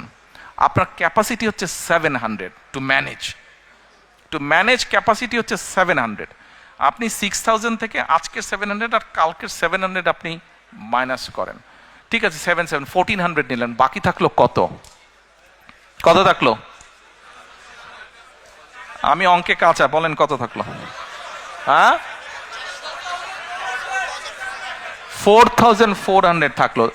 এভরিডে দেখেন, okay whatever it is, 4400 4600 থাকলো, তো 4000 থাকলো। তার মানে আপনি everyday you go and everyday it's adding up. আপনি সামাল দিবেন কিভাবে? Have you thought about it? কিভাবে আপনি সামাল? আপনি চেষ্টা করলেও পারবেন না, চাইলেও পারবেন না। আপনার ডাক্তার, নার্স সবাই টায়ার্ড হয়ে একসময় পড়ে যাবে, পারবেন না, ইউ ক্যানট ম্যানেজ। এটা শুধু ওসমানী মেডিকেল কলেজ না, আপনার 64টি জেলায় 64টা মেডিকেল কলেজের এই অবস্থা। অর্থাৎ যা ইনফ্রাস্ট্রাকচার তার ডাবল ট্রিপল রোগী আসছে। এখন what we have thought to solve the problem, আমরা প্রিভেনশনে যাব। আমরা গ্র্যাজুয়ালি বাংলাদেশে অ্যাবাউট 100,000 হেলথ কেয়ারার আমরা অ্যাপয়েন্ট করব। 100,000 আস্তে আস্তে আস্তে আস্তে এই 100,000 যে হেলথ কেয়ারার আমরা অ্যাপয়েন্ট করবো গ্র্যাজুয়ালি, এদেরকে আমরা ট্রেনিং দিব। এখানে যেরকম জিপিদের ট্রেনিং হয়, অত বড় ট্রেনিং না, কিন্তু বেসিক কতগুলো আমরা ট্রেনিং দিব। এই মানুষগুলো গ্রামে গ্রামে ঘরে ঘরে যাবে। কারো প্রেশার একটু বেড়ে গেছে, কারো ডায়রিয়া হয়েছে, কারো হালকা ওষুধপত্র হয়েছে, এগুলাকে ওরা ম্যানেজ করবে। অ্যাট দ্য সেম টাইম ওরা গিয়ে এই যে ঘরে ঘরে যাবে, ঘরে গিয়ে ওরা মানুষকে, ঘরে যারা মা বোনেরা আছে বিশেষ করে, তাদেরকে তারা কতগুলো অ্যাডভাইস দিবে। কি অ্যাডভাইস দিবে? অ্যাডভাইস দিবে যে কি কি না খেলে, if you don't eat this things তাহলে কার্ডিয়াক প্রবলেম হবে না, if you do not eat this things তাহলে কিডনির প্রবলেম হবে না, if you do not eat this things তাহলে ডায়াবেটিক প্রবলেম হবে না। অর্থাৎ আপনি যদি এইখানে রুগী কমিয়ে ফেলতে পারেন, হসপিটালে যারা যাবে they will get a better service. Yes, it's a long term programme to get the result of this planning. এটা একটা সময় লাগবে, বাট শুরু তো করতে হবে। আমরা এটা শুরু করতে চাই। আপনারা কি মনে করেন this is a good plan? Thank you. আচ্ছা, আমরা আরেকটা কাজ করতে চাই। এই যে ওসমানী মেডিকেল কলেজ আছে, হয়তো দেখা যাবে আমাদের অনেক লোকেরা নির্বাচনের সময় জোশের ঠালে বক্তৃতা দিয়ে বলবে এই 600 বেডকে আমরা 1200 করে ফেলবো, রাইট? বলে ফেলবে কিন্তু অনেকে যে 600 বেডকে আমরা 1200 করে ফেলবো। It's a very easy thing to say, but it's a very very very difficult thing to do. কারণ আপনি যে 600 বেড করবেন, এটার জন্য সরকারের বিভিন্ন স্টেপস আছে। আপনি যেদিন শুরু করবেন সরকারে যাবার পরে, দেখবেন 600 বেড আপনি ওপেন করছেন কবে জানেন? যেদিন রিজাইন করবেন তার আগের দিন আপনি ওপেন করছেন। মানে 5 year is gone, 5 year is গন, 5 বছর নাই, শেষ। মানুষ তো আর সার্ভিস পেল না। সো আমরা এখন চিন্তা করছি যে আমাদের বিভিন্ন ডাটা আমরা কালেক্ট করেছি, এবং গভর্নমেন্টের যে হেলথ ফ্যাসিলিটি স্ট্রাকচার আছে, অ্যাট দ্য সেম টাইম পাশাপাশি যে প্রাইভেট হেলথ ফ্যাসিলিটি স্ট্রাকচার আছে, প্রায় সমান সমান। গভর্নমেন্টের সব বেডগুলো, হসপিটাল বেডগুলোকে এক করলে যত ডাক্তার, বেড, নার্স হয়, প্রাইভেট সেক্টরে মোটামুটি এক। আমরা এখন প্রাইভেট পাবলিক পার্টনারশিপ চালু করতে চাচ্ছি। এখন ইউ ক্যান আস্ক মি যে আচ্ছা ঠিক আছে, এটা কি জিনিস? ওকে, আসেন আপনাকে একটা এক্সাম্পল দিই। ওসমানী মেডিকেল কলেজ, ধরেন ওসমানী মেডিকেল কলেজের যে ডায়ালিসিস, এই যে কিডনি রোগীর যে ডায়ালিসিস করতে হয়, এই ডায়ালিসিস যে মেশিন আছে না? আছে তো মেশিন। আচ্ছা, তো এই মেশিন আছে, এই মেশিনের ধরেন ক্যাপাসিটি হচ্ছে, সে এক্সাম্পল, মেশিনের ক্যাপাসিটি হচ্ছে এভরি মান্থে 100 জন মানুষকে সে ডায়ালিসিস করতে পারে। বাট আপনার কিউতে 100 জন না, আপনার কিউতে 500 জন, রাইট? ওকে, আমরা এখন যেটা কেয়ার করছি, ঢাকাতে দেশে অনেক প্রাইভেট হসপিটাল আছে, বাট আম্মা যেহেতু এভারকেয়ারে আছেন, আমার ওই একটা নামই মনে থাকে প্রাইভেট হসপিটালের মধ্যে। ধরেন এক্সাম্পল হিসাবে বলছি, ওই এভারকেয়ার হসপিটাল, তাদেরও কিডনি ডায়ালিসিস মেশিন আছে, but that's a private hospital, quite expensive, not everyone can afford that. Okay, আমরা যেটা এরকম ফ্যাসিলিটি যেসব প্রাইভেট হসপিটাল আছে, তাদের সাথে আমরা গভর্নমেন্ট একটা কন্ট্রাক্ট করব। আমরা বলবো যে দেখো, we know what is your costing, তুমি তার উপরে প্রফিট হিসেবে, যেহেতু ইউর প্রাইভেট, তুমি 5% 10% প্রফিট নিতে পারো। এখন আমার এই যে ওসমানী মেডিকেল কলেজে 500 কিউব 100 জনকে আমি মাসে দিচ্ছি, বাট আরো 400 বাকি যাচ্ছে। ওই 101 থেকে ওর ধরেন এভারকেয়ার হসপিটালে, ওর ধরেন যে ইয়ে মেশিনটা আছে, ডায়ালিসিস মেশিনটা, সেখানে they get only say 25 patients, বাকি 75 তার খালি থাকছে। এই যে এখানে যে কিউ হয়েছে, এই কিউ থেকে নিয়ে আমরা 75 পেশেন্ট ওদেরকে দেব, and the cost we will bear. তাতে যেটা হচ্ছে, গ্রামের কৃষক বলেন, স্কুল প্রাইমারি শিক্ষক বলেন, একজন গৃহিণী বলেন, মসজিদের ইমাম সাহেব বলেন, এদের মতন মানুষগুলো এভারকেয়ারের মতন হসপিটালে ট্রিটমেন্ট পাচ্ছে with a very minimum cost, যেই কস্টটা গভর্নমেন্ট বিয়ার করবে। আর সবচেয়ে বড় বেনিফিট হচ্ছে, আপনাকে যে মানুষ ইলেক্ট করে পাঠালো দেশ পরিচালনার জন্য, আপনি 5 ইয়ার্স টাইম নিলেন না তাকে সার্ভিস দেওয়ার জন্য, 3 to 6 মান্থসের মধ্যে আপনি তাকে সার্ভিসটা দিতে পারলেন। তাহলে মানুষগুলো, দেশের সাধারণ মানুষ সার্ভিসটা পাটাপাট কুইক সার্ভিসটা পেল, রাইট? আরেকটা ভেরি ইম্পর্টেন্ট বিষয় আছে। একটু আগে আমি একটা কথা বলেছি, আমাদের পপুলেশনের বিরাট একটা মেজরিটি অংশ হচ্ছে কি, মেজরিটি অংশ হচ্ছে ইয়াং জেনারেশন, ছেলে হোক মেয়ে হোক, ইয়াং জেনারেশন। এখন আপনি যত গার্মেন্টস করেন, কত গার্মেন্টস করবেন, আপনি কত মিল ফ্যাক্টরি করবেন, সবাইকে তো এখানে চাকরি দিতে পারবেন না, and not everyone is interested to get job in those places, তাই না? মানুষের বিভিন্ন কোয়ালিটি আছে। আমরা এই ইয়াং ছেলে মেয়েদের বিভিন্ন, যেমন ধরেন কন্টেন্ট মেকিং, অনেক ইয়াং ছেলে মেয়ে আছে কন্টেন্ট মেকিং, কিন্তু কন্টেন্ট মেকিং এর প্রপার পলিসি আমাদের দেশে নাই। কন্টেন্ট মেকিং এর প্রপার পলিসি নাই। এখন আমরা যদি সেই পলিসিগুলো কি কি হবে, আমরা যারা করে তাদের সাথে কথা বলছি, তারা ওই স্ট্রাকচারটা তৈরি করছে। অ্যাট দ্য সেম টাইম এই কন্টেন্টটা সে হয়তো এখন ছেড়ে দিচ্ছে, যখন অনলাইনে হয়তো $50 পাচ্ছে, সে 20 পাউন্ড সে পাচ্ছে, কিন্তু সেই 20 পাউন্ডটা আবার বিভিন্ন যে ইন্টারন্যাশনাল যেটা ফাইন্যান্স ট্রান্সফারের যে মিডিয়া, সেটাও নাই, ফলে সে ডাইরেক্ট পাচ্ছে না। তার হয়তো বন্ধু বান্ধব লন্ডনে আছে, সে তার অ্যাকাউন্টে দিচ্ছে, ওখান থেকে আবার তাকে দেশে দিচ্ছে, এটাই হচ্ছে কিন্তু ফ্যাক্ট। এখন আমরা যে গেটওয়ে আছে, বিভিন্ন ইন্টারন্যাশনাল মনিটারি গেটওয়ে আছে, এদের সাথে আমরা কথা বলছি যে ভাই আমাদেরকে এই ব্যবস্থাটা অ্যাডভান্টেজ দেওয়া। ফলে হচ্ছে কি, যে কন্টেন্ট মেক করছে, যেই ছেলে মেয়েগুলা কন্টেন্ট মেক করছে, তারা কন্টেন্ট মেক করলে তাদের পেমেন্টটা যেমন ডাইরেক্টলি পাচ্ছে, তার ইনকামটা বেড়ে যাবে। তারপরে আসেন, আমাদের অনেক ইয়াং ছেলে মেয়ে আছে, তাদেরকে আমরা যেটাকে ডাটা বলি, বাংলাদেশি খুব সেটাকে এমবি বলে, ডাটাটাকে। তো ডাটা ইজ কোয়াইট এক্সপেন্সিভ বাংলাদেশে, কিন্তু আমাদের অনেক ছেলে মেয়ে আছে, ধরেন তারা অনলাইনে ইয়ে করে, আপনার বিভিন্ন বিজনেস করে, ধরেন এই যে ইবের মতন বিজনেস করে। তো এখন এই ছেলেমেয়েগুলা, এদের দুটো সমস্যা আছে মেজরিটির, তাদের প্রপার ওয়ার্ক স্পেস নাই। হয়তো যেই মেসে থাকে বা হলে থাকে, ও স্টুডেন্ট হলে থাকে, সেখানেই বসে হয়তো সে কাজ করছে। এই স্বৈরাচারের সময় মেগা প্রজেক্টের নামে অনেক সায়েন্স পার্ক না কি কি জানি তৈরি করেছে, কিন্তু আপনারা যদি যান, প্রায় 34-35টার মতন তৈরি করেছে বিভিন্ন ডিস্ট্রিক্টে। কিন্তু আপনারা যদি যান, দেখবেন যে ম্যাক্সিমামগুলা ভূতের বাসা হয়ে আছে, ঘোস্ট হাউস হয়ে আছে, আর কতগুলা মোটামুটি কিছু লোক নিয়ে ওখানে কমিউনিটি সেন্টার করে বিয়ে শাদীর অনুষ্ঠান হচ্ছে। আমরা চাচ্ছি এগুলাকে কনভার্ট করতে, করে এইসব জায়গায় আমরা ফ্রি ওয়াইফাইয়ের ব্যবস্থা করব, এবং ওই যে ছেলেমেয়েরা যারা কাজ করছে, এদেরকে ধরেন 2 বন্ধু মিলে কাজ করছে, 3 বন্ধু মিলে কাজ করছে, বা একজন কাজ করছে, ওদেরকে আমরা ওখানে ছোট ছোট ওয়ার্ক স্পেস দিব। ফলে ও ওর নিজের কোম্পানি তৈরি করবে, ও অনলাইনে, সেটা ডাটা প্রসেসিং হতে পারে, সেটা ডিজাইনিংয়ের কাজ হতে পারে, সেটা কন্টেন্ট মেকিং হতে পারে, সেটা অনেক ধরনের কাজ হতে পারে। এই স্পেসগুলো আমরা তাদের জন্য তৈরি করব। এর বাইরে আমরা আরেকটা প্ল্যানিং করেছি, ওই যে বললাম ডাটা অনেক এক্সপেন্সিভ, আমরা কতগুলো ইম্পর্টেন্ট জায়গাতে, পাবলিক প্লেসে, ইউনিভার্সিটির হল, ইউনিভার্সিটির লাইব্রেরি, কলেজের লাইব্রেরি, বিভিন্ন পাবলিক ইম্পর্টেন্ট স্পেস, তারপরে একটু ভালো ভালো ডিস্ট্রিক্ট টাউনে ভালো ভালো ক্যাফেটেরিয়া আছে, এইসব জায়গাতে আমরা 1 ঘন্টা থেকে 1.5 ঘন্টার জন্য আমরা ওয়াইফাই ফ্রি করে দিব। আপনারা যখন ওয়েস্টফিল্ডে যখন যান, ওয়েস্টফিল্ডে গিয়েই কিন্তু অনেকে কি করে, তাড়াতাড়ি ওয়েস্টফিল্ডের ওয়াইফাইয়ের সাথে কানেক্ট করে নেন আপনারা, কিন্তু ওখানে একটা সিস্টেম আছে, আপনাকে ইমেল অ্যাড্রেস দিতে হবে, নাম দিতে হবে, কতগুলো ফর্মালিটিস আছে, এই ফর্মালিটিসগুলো ওখানেও থাকবে সাথে। এখন কোনো কিছুতে নাথিং ইজ ফ্রি, তাই না? Nothing is free. এখন ওই যে ওখানে যে ইন্টারনেটটা সার্ভিস হবে, ওখানে যে থাকবে, ওটা তো একটা খরচ আছে। খরচটা কিভাবে হবে? আমরা বিভিন্ন বিজনেস হাউসের সাথে কথা বলবো, যারা বিভিন্ন রকম প্রোডাক্ট বানায়, কমোডিটি প্রোডাক্ট, তাদেরকে বলবো যে ভাই তোমরা এটাতে অ্যাড দিবা কিনা। অ্যাড দিবে, কাজেই যে লগ ইন করবে তাকে হয়তো 1 মিনিটের জন্য একটা অ্যাড দেখতে হবে। অ্যাডটা হয়ে গেল, তারপরে he or she can start doing their jobs.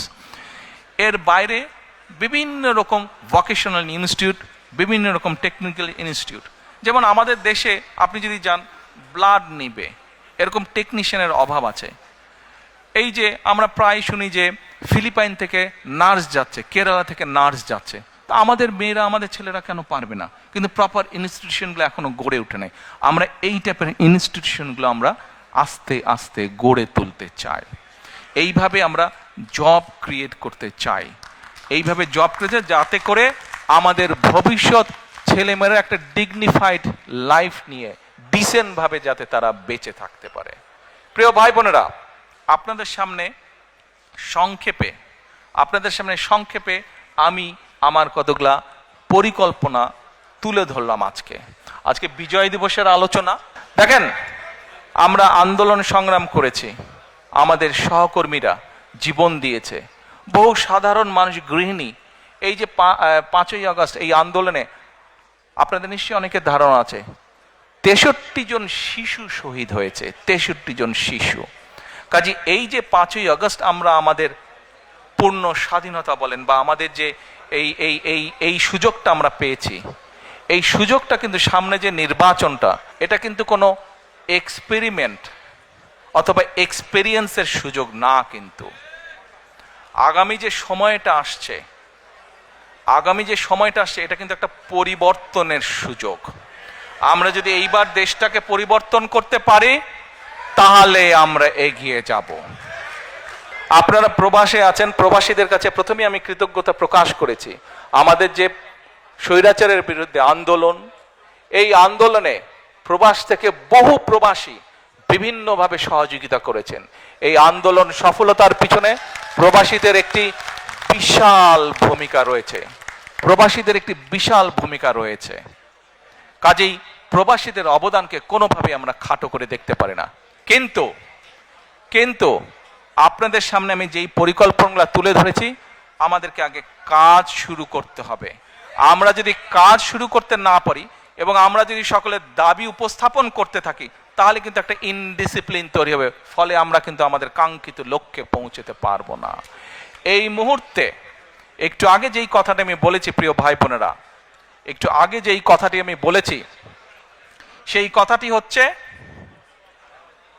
সেই কথাটি হচ্ছে যে এই আগামী নির্বাচন কিন্তু কোনো এক্সপেরিয়েন্সের বিষয় না, এক্সপেরিমেন্টের বিষয় না। এই সুযোগটা আমাদের কাজে লাগাতে হবে, এইটিকে সদ্ব্যবহার করতে হবে।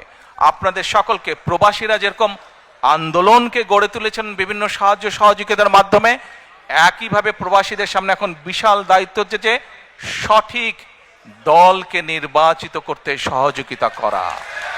যেই দল সঠিক পরিকল্পনা নিয়ে আগামী দিনে দেশকে গড়ে তুলতে সক্ষম হবে, যেই দল আগামী দিনে সঠিকভাবে বাংলাদেশকে সামনে নিয়ে যেতে হবে। আমরা যদি একসাথে থাকি, ঐক্যবদ্ধভাবে থাকি, তাহলে আমাদের এই প্রিয় মাতৃভূমিকে কিন্তু আমরা সঠিক ডাইরেকশনে নিতে পারবো। প্রিয় ভাই বোনেরা, আপনারা দেখেছেন আমি কিন্তু 1 বছর আগে বলেছিলাম যে সামনে কিন্তু আমাদের কঠিন সময়, ষড়যন্ত্র থেমে নেই এবং এই নির্বাচনও কিন্তু খুব সহজ নয়। আপনারা অনেকেই কিন্তু ব্যাপারটা এখন বুঝতে পারছেন। 1 বছর আগে যা বলেছিলাম সেটা কিন্তু হচ্ছে এখন। আমি আবারও বলছি, সামনের সময় কিন্তু খুব সুবিধার না। কাজেই সকলকে ঐক্যবদ্ধ থাকতে হবে। ঐক্যবদ্ধ থাকতে পারবেন? ঐক্যবদ্ধ থাকতে পারলেই আমরা আমাদের এই যে পরিকল্পনা বললাম সফল করতে পারবো। ঐক্যবদ্ধ থাকলেই আমরা আমাদের প্রত্যাশিত বাংলাদেশকে গড়ে তুলতে পারবো। ঐক্যবদ্ধ থাকলেই আমরা বাংলাদেশের জবাবদিহিমূলক ব্যবস্থা গড়ে তুলতে পারবো।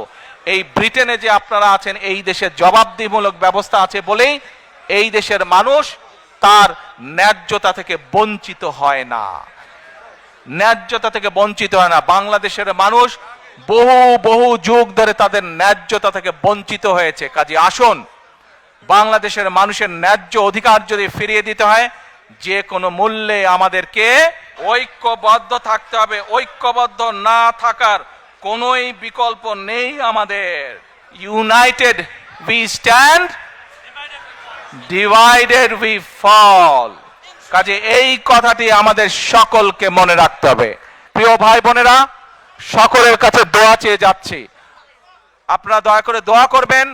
দেশনেত্রী খালেদা জিয়ার জন্য দোয়া করবেন। আপনাদের সামনে যে পরিকল্পনা তুলে ধরেছি, আল্লাহ যাতে আমাকে তৌফিক দেন দেশ এবং দেশের মানুষের জন্য সেই কাজগুলো যাতে সম্পূর্ণ করতে পারি। আল্লাহ হাফেজ। বাংলাদেশ জিন্দাবাদ। বাংলাদেশ জাতীয়তাবাদী দল জিন্দাবাদ। আসসালামু আলাইকুম।